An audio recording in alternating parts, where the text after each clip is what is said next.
Здравейте, деца! Днес ще ви отведа в екзотична Африка. Това е един от 7-те континента на Земята и втория по големина. За да ви запозная с природата на гореща Африка, ще ви заведа на една виртуална разходка. Готови ли сте?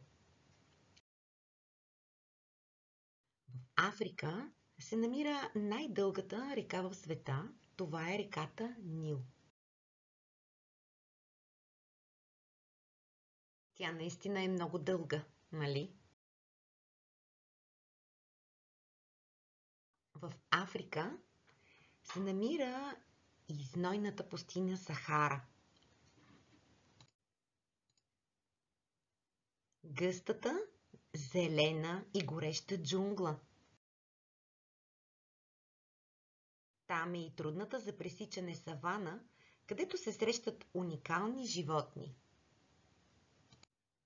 Да ви представя семейство африкански слонове. Възрастните мъжки достигат до 4 метра височина и тегло от 7 до 10 тона. А бебетата слончета се раждат около 120 кг. Защо ви разказвам всичко това? Защото днес в урока по четене ще се запознаем с африканската приказка "Упоритото слонче". Като начало да видим непознатите думички. Газела е животно подобно на сърна, а лияни са овидни растения в тропическите гори. Готови ли сте да чуете приказката? Слушайте и помислете, защо тази приказка е озаглавена "Упоритото слонче". Живяло в Африка едно слонче, което много обичало да се инати. Каквото и да му кажели, то все отговаряло наопаки. Веднъж семейството му решило да се поразходи. "Хайде с нас", рекал бащата на слончето. "Не искам", отговорило то. "Хайде с нас на разходка", поканила го и майка му. "Не искам", заинатило се слончето. "Тогава ще се разходим без теб", казали братята му и цялото семейство потеглило. Слончето останало само и му доскучало. Сега така му се искало да е на разходка с останалите. Разсърдило им се, че са тръгнали без него. "Що ме така", казало си той ядосано, "тогава не искам повече да бъда слон." Замислило се какво да стане.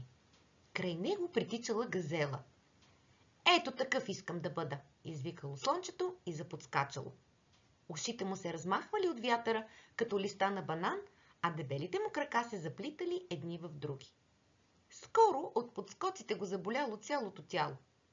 "Съвсем не е толкова приятно да бъдеш газела", помислило си то.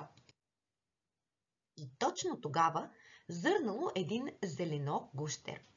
Той стоял на лияната, която се спускала от дървото. "Добър ден", поздравило го слончето. "Как си?" "Зле", отговорил гущера. "Пуснах децата си да поиграят на брега на реката с братовчедите си, малките крокодилчета. Обаче се страхувам да не би в играта крокодилчетата да глътнат моите рожби." "И аз бих искал да си поиграя с някого", казало слончето. "Сега ще се кача при теб на лияната и ще се полюлеем." "Не, не се качвай!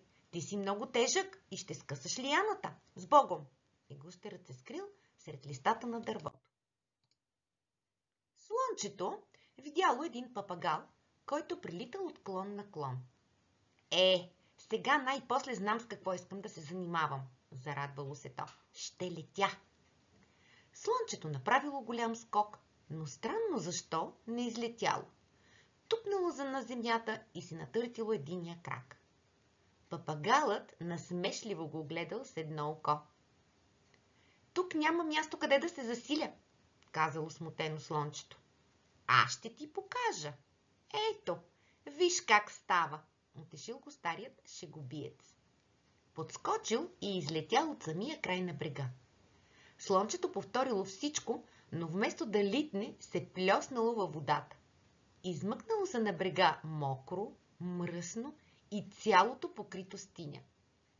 Когато отворило очи, до него стояли майка му, татко му и братята му и мълчаливо го гледали. Хареса ли ви приказката? Сега ще ви помогна да се ориентирате и да видите защо е кръстена приказката Упоритото слънче. Ето защо. В текста ни е казано защо. Едно слънче, което много обичало да се инати, каквото и да му кажели, то все отговаряло наопаки. Не искам. Това са думите на слънчето. Какво означава упорито в случая? Инатливо. Това означава, че проявява инат. Така, тук съм ви разделила приказката на колко?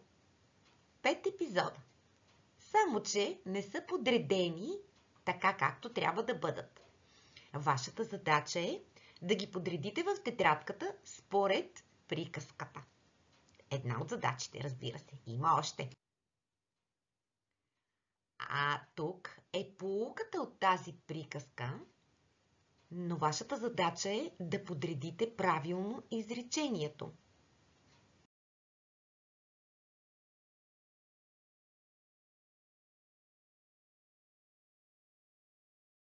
А ето и последната задача.